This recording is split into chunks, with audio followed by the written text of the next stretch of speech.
Next, Mary Backstage, Noble Wife. The story of America's favorite family of the Footlights and of their fight for security and happiness against the concrete heart of Broadway. It's seconds after our last episode now as Mary, Harry, Pop, and Calvin, together with Greg Marlowe, young playwright secretly in love with Mary, stand in Pop Beloved's hospital room, waiting for Dr. Frisbie Stoll to decide what to do next. Let me see that bill they handed you, Pop. Boy, is that for a blockbuster? Let's see. It says delivery $1,500. How do you figure that? What kind of nonsense is that? Well, he is on the maternity floor. I know, but he must have this bill to the wrong person. I think it's a mistake. It can't His run. operating room expenses $800. Well, of course, you realize I don't make the bills up. Medication $64.30. No, I know you don't make the bills, Dr. Stoll, but you could check on them. Wait a minute, boy. I think there's been a mistake here. Yeah, I think so. Oh, that delivery is wrong, boy. That should be in another bill. Well, let's take Pop down to the operating room. Maybe we can get the cast on his leg and he can leave. We want to roll you down, Pop. Put a cast on your leg and hope you can leave. Hey, that would be good. Would I be able to dance with the cast on, do you think? Well, with the newfangled methods that we have now, boy, I'm sure you'll be able to. Boy, it'll be good to get away from this trade buff for a while. He's driving me bananas, really.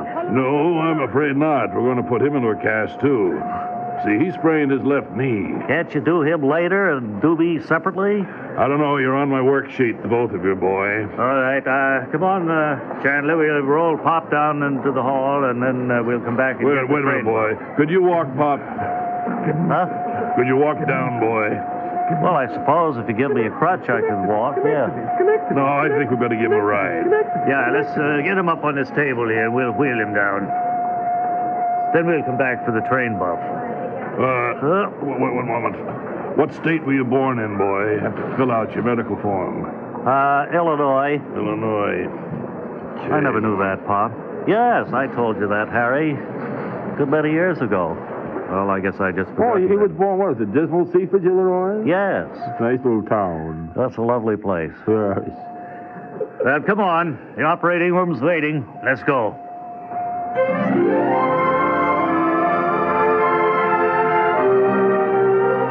And so Dr. Stoll and Chandler prepare to wheel Pop to the operating room and to apply a splint.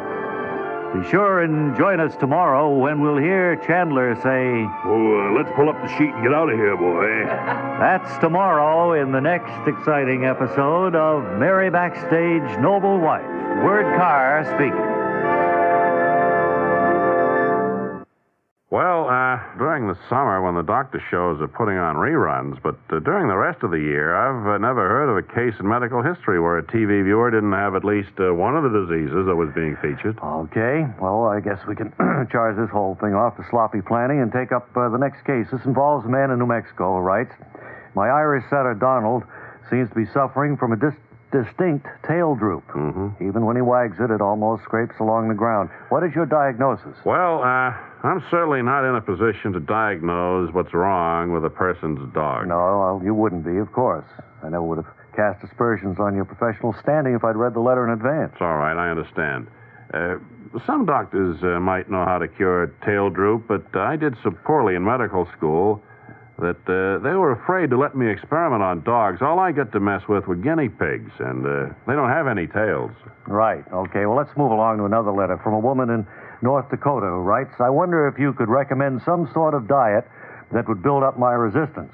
I'm so run down that I barely get over one attack of influenza when I suffer another one. Influenza?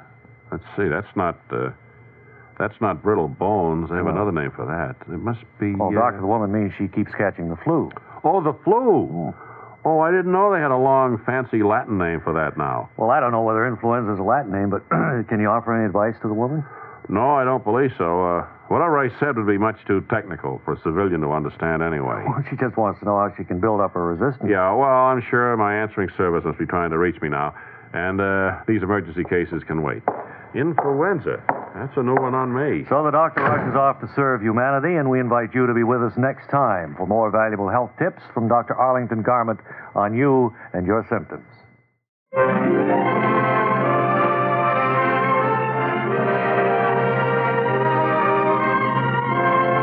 Next, Mary Backstage, Noble Wife. The story of America's favorite family of the Footlights and of their fight for security and happiness against the concrete heart of Broadway.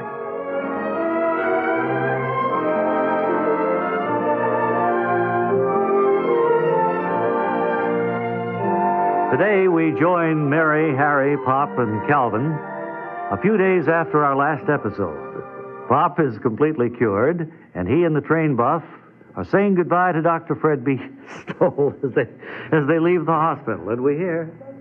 Well, it's nice that they accepted cash here at this hospital.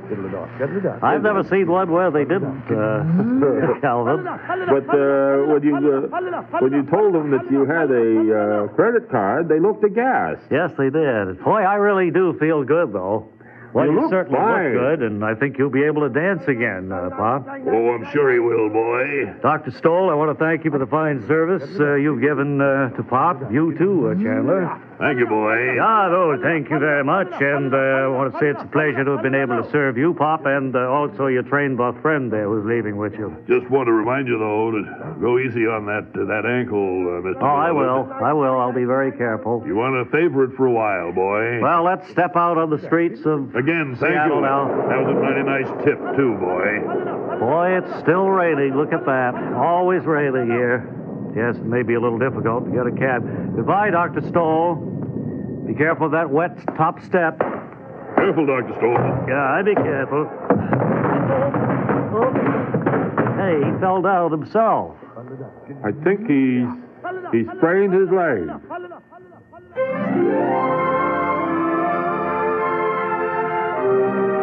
Well, has the worst actually happened? Has Dr. Stoll become another victim of a sprained ankle? Be sure and join us tomorrow when we'll hear Mary say, They brought you new theme on the cartridge. that's tomorrow in the next exciting episode of Mary Backstage, Noble Wife, Word Car speaking. Now until I got a postcard today from Webley Webster, in Basking Ridge, New Jersey, saying that I hope, they said, Webley, I hope they let you play Jealousy on the giant WOR pipe organ soon.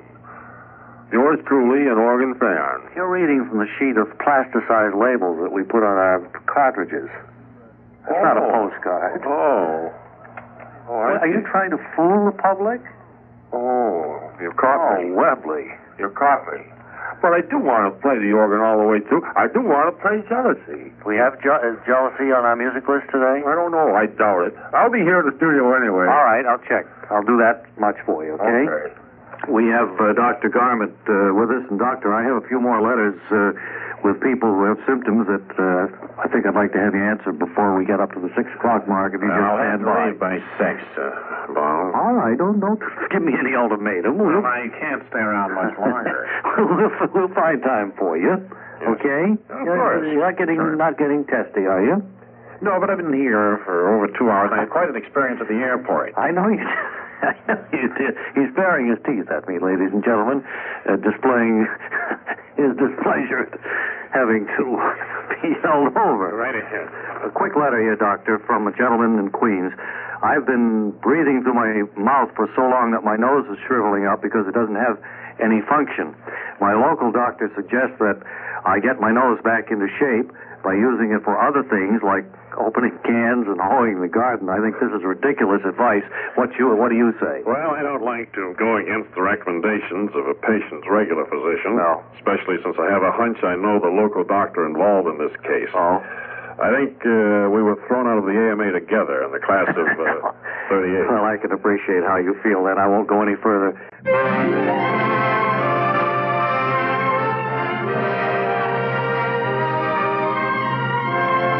Next, Mary Backstage, Noble Wife. The story of America's favorite family of the Footlights and their fight for security and happiness against the concrete heart of Broadway.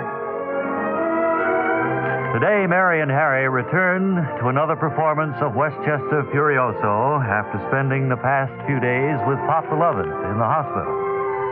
And on stage right now, as the production continues, Mary and Harry stand in the wings talking. I think this is going to be one of the hit songs of the show. It seems to be, Mary. It gets a good round of applause every time he sings it. It has a certain reaction among certain people, though. They seem to get irritated, upset at it. It's just the words of time after time. It's following this that we make our entrance and I deliver the flowers to you. That's right. Where did we find this fine singer? I don't know. He was discovered by Greg local Marlowe. Seattle boy? I think he is, actually. Yes.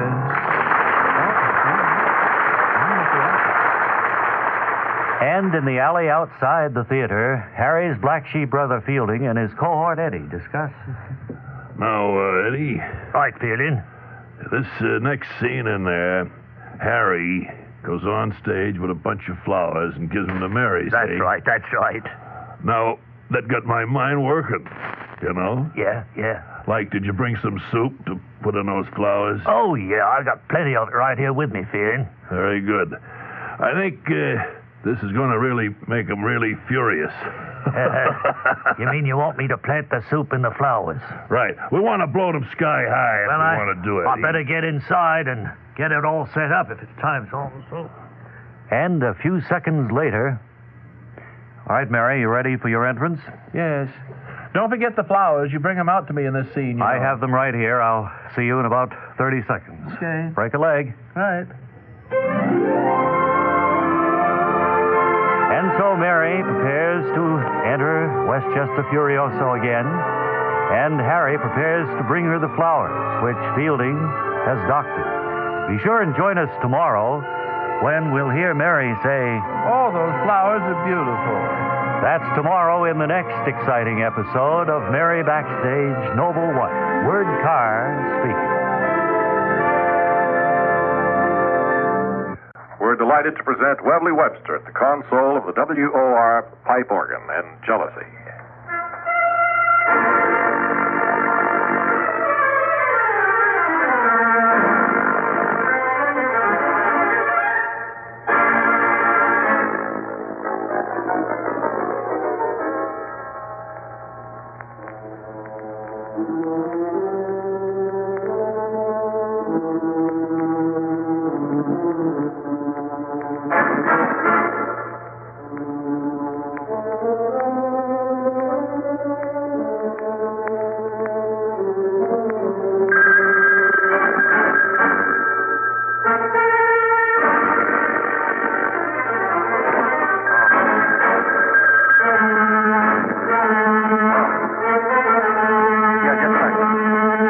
It's for you. Oh, come on. Important call. Will you take it? Oh, Get me right with you, ma'am. Okay. Right. Oh, I'll never get to play Jealousy.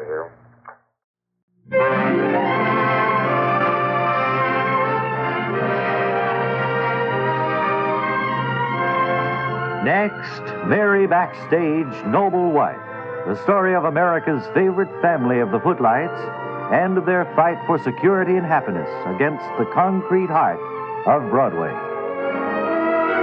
Today we join our story shortly before last Friday's episode concluded.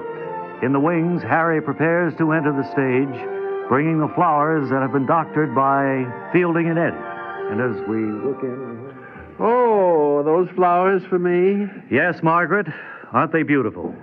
I've never seen such beautiful flowers. They're Look. a tribute to you from all of Westchester. My, they're long-stemmed, too, aren't they? Yes, they are. And, I could almost break into song. of course, they come from me, too. Here they are. They're just beautiful. Oh, that's strange. What? Are you all right, Margaret? Yes, the flower just disintegrated. Blew into 1,000 pieces. You don't suppose anybody meant us harm, do you? I don't believe so. We've got to ad-lib. The curtain's got to come down. Audience, the curtain has to come down.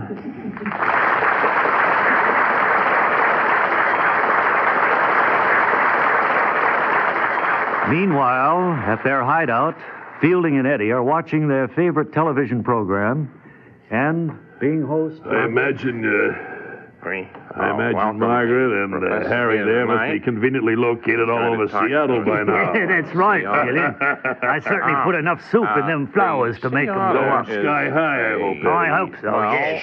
I love this show that's on Guess TV. what is a sea otter, Professor? A sea I love otter this show. It's on every night. Every night is of the a week. deep diving seal Same show, the of same Antarctica. facts. Shh, quiet. Can remain submerged for as long as 28 The sea otter is a... Friend the train buff. Stay under. I didn't know you knew him, Would you be Fielding. quiet, train buff? I'm trying to listen to this. or herds. Active mainly by day, they sleep in beds of kelp, sometimes with chin on chest and the paw over Would you each eye. adjust the vertical hold on that, Eddie? They sleep. I'll try to fix Have it. a paw. Hey, will you pipe down, train buff? I'm trying to watch this show. You know, they'll probably be breaking into this show with a news bulletin any minute, Is about saying what what happened at the theater. An adult sea otter might be about 80 pounds. One that size would eat Eddie, any more of that drink? pounds of Yeah, here you are. Sea otter, of course. It's getting too confusing for me. I'm going out for a walk. Water. I'll be back a little later. I'll keep my eyes peeled to see if they interrupt this program with the bullets. Right. as long as 28. And so, Fielding and Eddie and the train buff sit watching the Sea Otter program. You'll want to join us tomorrow when we'll hear Fielding say, They didn't interrupt any program, Eddie. I'm beginning to wonder. tomorrow in the next exciting episode of Mary Backstage Noble Wife. Word Carr speaking.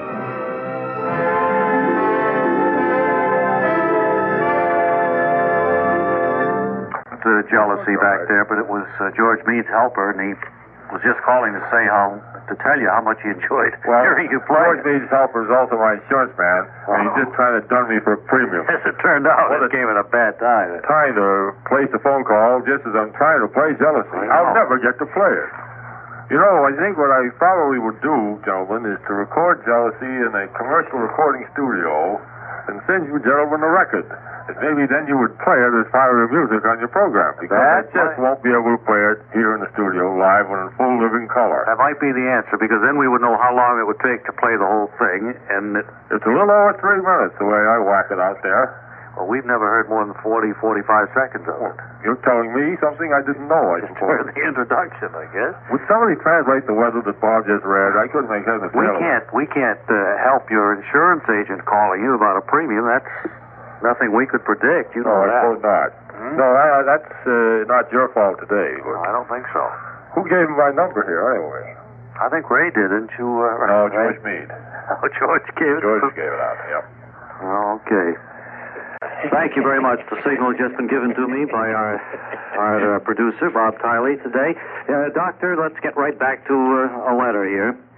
If I can find one. Let me see. I think this is from a gentleman in Oklahoma. Is that the right one? Yes, it's a lady in Oklahoma. Let me read it for you, Bob. All right. But this is, the question is, I'm sorry. I've lost my place. I don't know where I am. all right. Well, let me point out, why don't you go and talk with Ray for a while? Let me have a few minutes of your microphone. Okay, Ray, you want to come over? All right, sure. Oklahoma lies right in the center of an extremely heavy pollen belt. So I'm not the least bit surprised that this woman suffers terribly from hay fever. The only thing I can't understand is why she continues to stay there and take it. My advice is that she start packing immediately and move to the Upper Peninsula of Michigan. It's amazing the way some people want to punish themselves. It's kind of amazing the way some doctors give advice before they know what they're talking about. The woman's letter doesn't mention hay fever, Doctor. She's got an ingrown fingernail on her left pinky, and That's strange. I never heard of a heavy pollen count manifesting itself in the fingernails. Well, maybe the condition is discussed in the medical book I just used for doorstop. I guess you wouldn't know how to treat an ingrown nail without reading the book, huh? Not when the Oklahoma pollen factor is involved. I better check on it right away. All right. I may have to practice there now that my New York license has been revoked. Right. Dr. Arlington Garment, you and your symptoms, thank you for being here today. Right. Sorry to have held you up this long.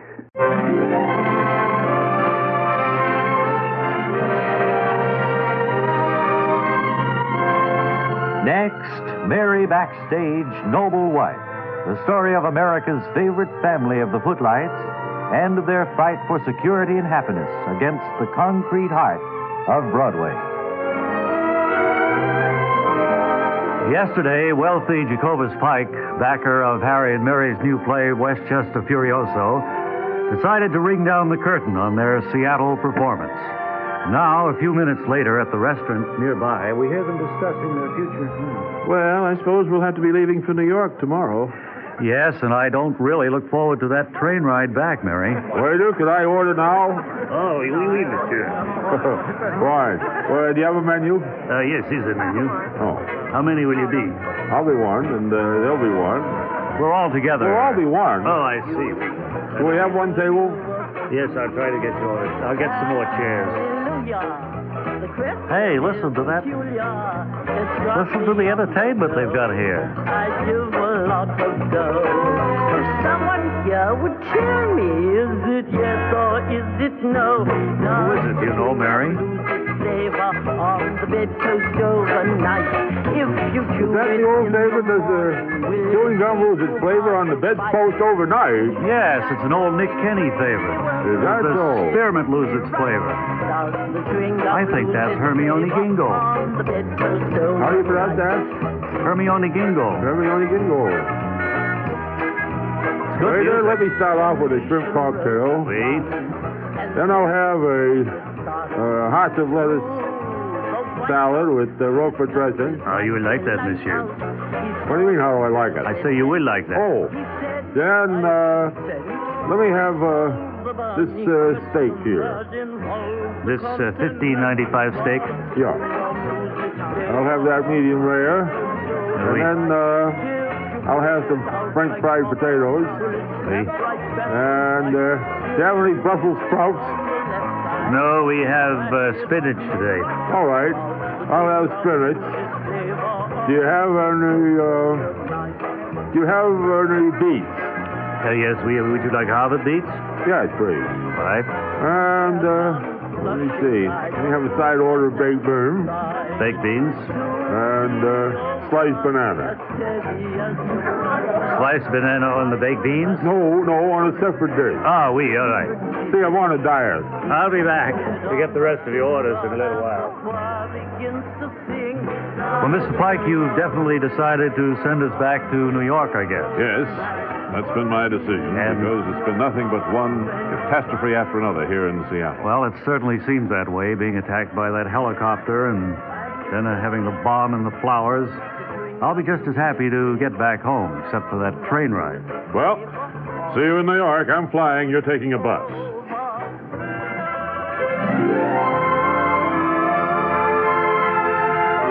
And so, Mary, Harry, Calvin, and Pop prepare to leave Seattle by bus for New York.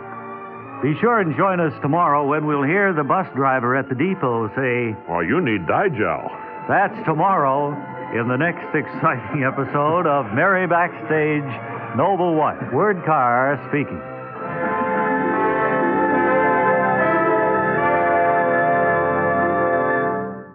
I'd like to just say hello to Chester Hasbrook Frisbie, who writes Mary Backstage. I think you've really touched on some timely things there already, Chet. I just want to remind you that you don't always have to refer to me as Chester Hasbrook Frisbie. It seems a little stilted to me, actually. It sounds as though, I'm somebody set apart from the average person with just a first name, middle initial, and last name. I notice a lot of our mail, Chester Hasbrook Frisbie, is asking where is the story going to go Honestly, he has really a stone ear when I talk to him. once Mary and Harry hit the boards again, once they return to Broadway. What's going to happen? Can you give us any hint? Well, Robert Brackett Elliott, let me put it this way to you. Yes, it's going to be a smash success. I think it will be the first time in the history of the Backstages that they will be involved in a hit Broadway show. Well, it's going to be in the Minskoff Theater, but I guess there won't be any room for that for a while. It's going to be in the Ritz. It is. Chester Hasbrook Frisbie, thank you for coming by and talking with us. The author of Mary Backstage, I mean, really. Noble Wife. Well, hello, everybody. This is Webley Webster. Webley Webster, Canton, Massachusetts. It's been a long time since we heard that middle name. Born in March of 1922. the educational director of the Bob and Ray Division. I am here to serve as host and moderator of a new program called Time Limit. Now, the time limit of the program depends on whether it sustains interest or not. If it poops out, then we sign off. If it keeps going on rather interestingly, we continue right on until it finally does fade away. To my immediate left, to participate in today's discussion, incidentally, is entitled Rich or Poor, Does It Make a Difference? We have Matthew Harlenden, who is president of Hofstadter, Harlenden and Hurley, their Wall Street brokers. How do you do? To his left, Hermer Werner. I hope I'm pronouncing that correctly. Yes, you are. She is from, she's a housewife. She's mother of 6. She's the author of the slow-selling book, How to Make Do. Sitting to my right is Martin E. Ritzy Pendleton. He's a Texas oil magnate, philanthropist, and a polo player of note. Thank you very much, Mr. Webster. And Ralph Sturbish, itinerant farm worker, and one-time circus roustabout. So, how do you do? So, everybody, let's start. First with you, Matthew, if you would. Yes. And, Rich or poor, does it make a difference? Well, I would say very definitely that it does make a difference. Well, I Well, think, the one is, not well, to as far as intrude, money does that as a enter into person who has to anything. buy food for 6 little ones, I think there is a difference there. I think you're trying to get sympathy before we get into the actual just a discussion of second. the problem. I bummed around the country plenty in my day. I've known prosperity and I've known tough times. After all, how can one actually Well, say there is any Why, real if difference? you to buy just shoes for 6 children, you'd realize Well, there that certainly there is a difference between Makes no having difference to money me and whether not there's an having automatic money. in the truck or I whether know it has for a standard myself, shift. I don't couldn't care. possibly. I know do I it learned to well. drive with a standard And, shift, but it of never really course, makes any doesn't difference to me. mean that the person is Well, any. I think dark personally any lenses and different, glasses are whether certainly he has wrong. money or not. Wait, just a Well, moment. to me, Just a it moment. does Just a make- moment. Just one moment, please.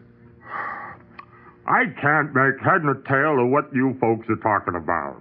We're supposed to be discussing rich or poor, does it make a difference? Well, I expressed my views on it, and I was just getting warmed I was up. just saying And I was that doing lenses, that fat lady those began toned to lenses, discuss whether buying they're shoes for greenish 6 tone or blue people. tone, does make a difference overalls. Overalls?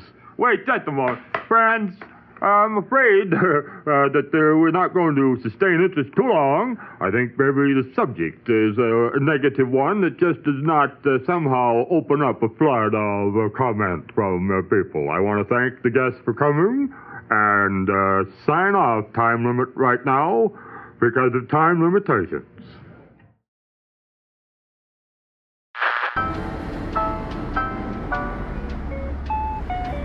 Close in 5 minutes.